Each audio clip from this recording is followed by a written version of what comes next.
what the Miss Southern usually looks like. You know, typically our Miss Southerns have been one light skin. They've been very, very skinny. Some also have been relatively tall. With my experience when I was Miss Sophomore, it was always the focus of like, y'all are the big girls, so y'all need to make sure y'all have what you need and all of the things. I played sports in high school, and I did other leadership things, but it wasn't something that was focused on like your physical appearance.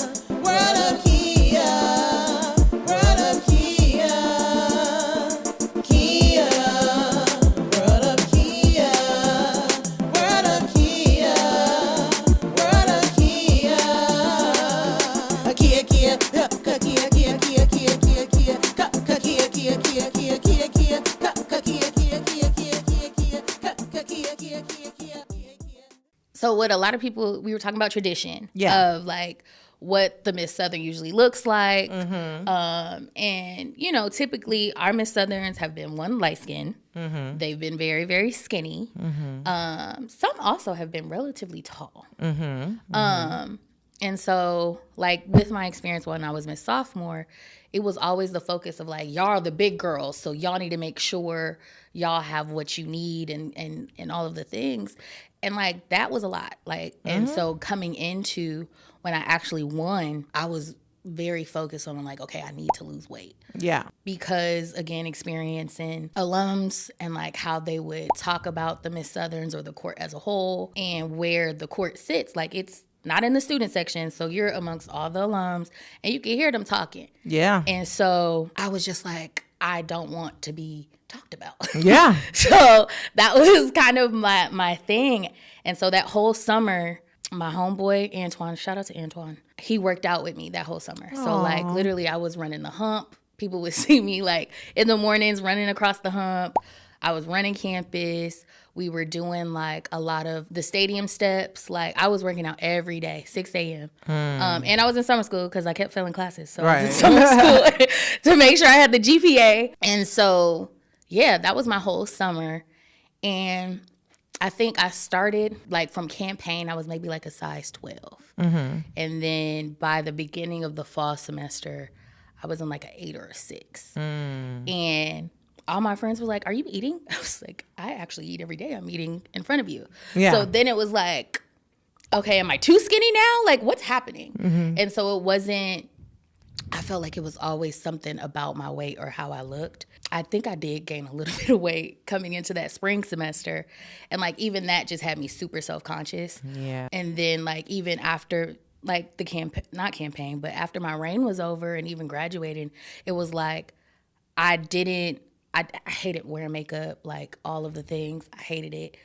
But I felt like I had to keep that up. Yeah. Because it was still like, oh, Miss Southern, Ayanna. And I'm like, I just want to be me. Yeah. So that was a big part of like me running from it, was just because it was like, I didn't look as fine as I was then, or like, every time there was like a new weight gain or something, like, because it does stay with you, I'm realizing it's not necessarily like what you look like then. It was really like you as a person. That's why, you know, they liked you and why, you know, but that was a thing to kind of get over too. Yeah. Because I played sports in high school, like, and I did other leadership things, but it wasn't something that was focused on like your physical appearance. And so that was a little hard to navigate. Yeah. But like, I don't regret it because I did look good and I got to wear the clothes that I wanted to wear. Yeah. And that's now like my new body goals, but for a whole different reason. Right. But yeah, that was some hard work, but I realized like a lot of it wasn't for me. It was like for this position.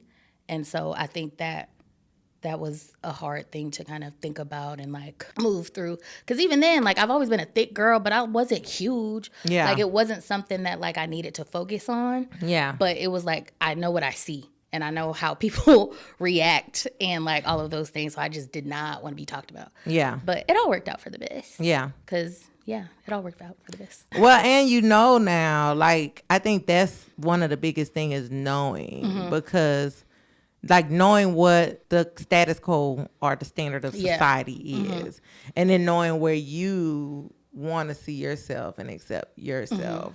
it's almost like creating this line for yourself and trying to measure it out for you, because nobody can, live your life but you, and how you want to live it, right? And it's hard, and I understand the things you're saying, and even the things that aren't said, because it's a different place to be in when you're curvy and younger, versus some people have always been small and they get curvy when they get older, or they had a baby and now they got their curve, or whatever it is, or even folks that maybe just have never experienced it. But once you experience it, and you think you're just normal like everybody else, but everybody doesn't talk to you like you're normal. Like a normal person, a normal young lady, 19, 20 years old, that's a smaller size, the focus isn't going to be some of the same conversation, which is, I'm sure, the things you're hearing.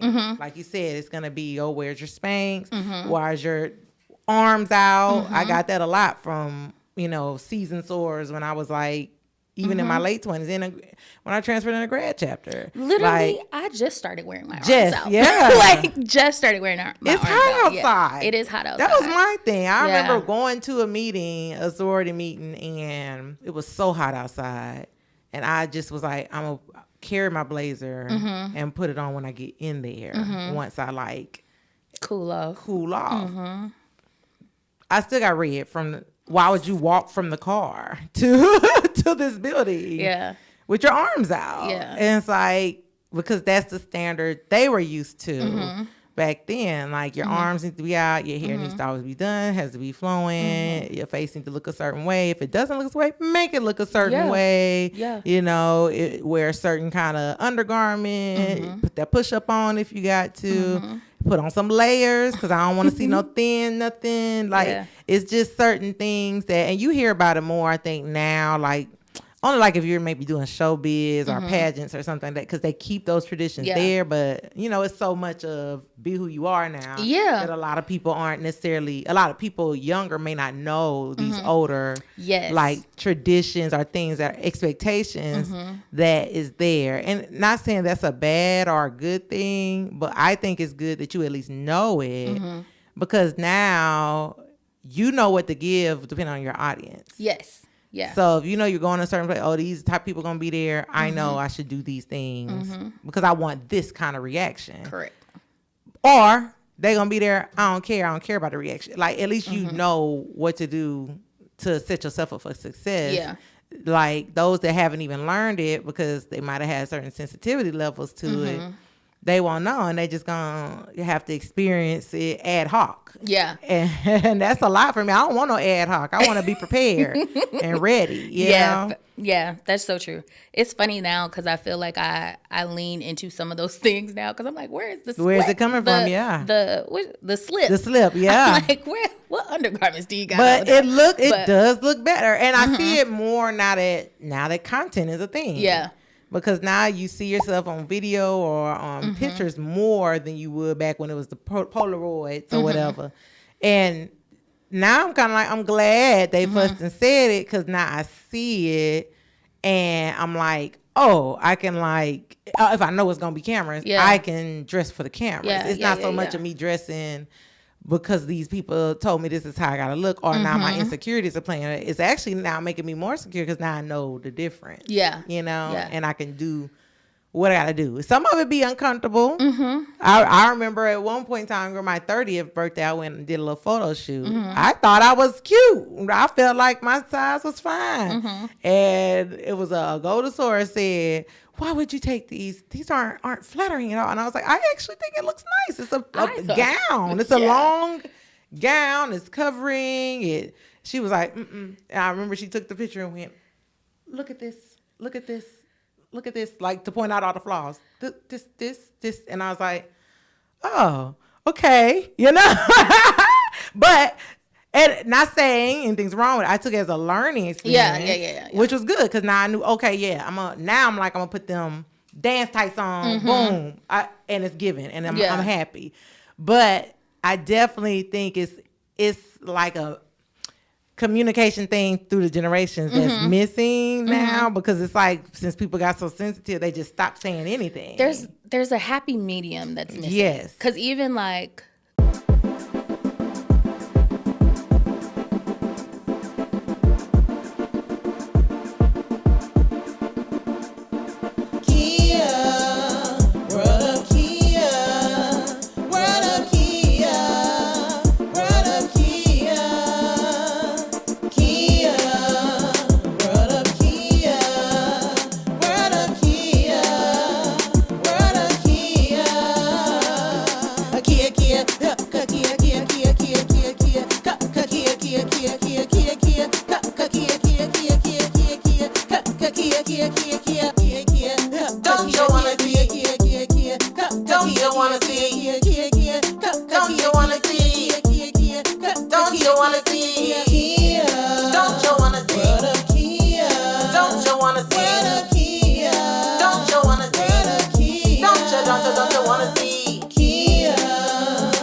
Welcome to the world of Kia, where you get to see everybody in my world.